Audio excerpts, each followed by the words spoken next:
Good afternoon. A southeastern New Mexico town is mourning the loss of a local high school football team. Loving High School started this season with very few athletes, and after several players got hurt at last weekend's game, they've decided to call it quits. News 13's Emily Younger has the story. Friday nights will not be the same. These empty bleachers at the Loving High School football stadium will stay empty for the rest of the season. It's not a proud day. I've been here for, this is 27 years, and it's probably the worst day of athletics that I've felt in football. School officials say they had no other choice but to cancel the rest of the varsity football season. Why? The athletes' safety. According to head football coach Doug Santo, half of the football team's 22 players are freshmen.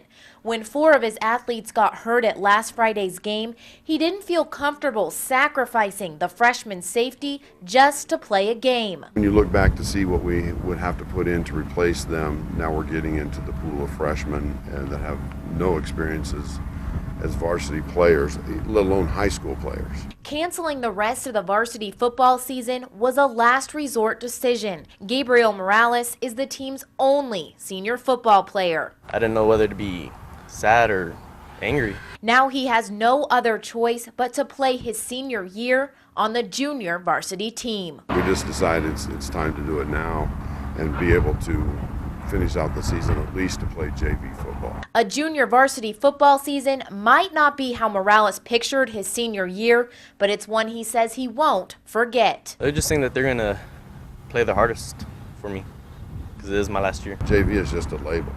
It's still football. In Loving, Emily Younger, KRQE News 13. Now, junior varsity games will be played as originally scheduled. Now, school administrators say the New Mexico Activities Association is still discussing whether the unplayed games will be considered forfeits.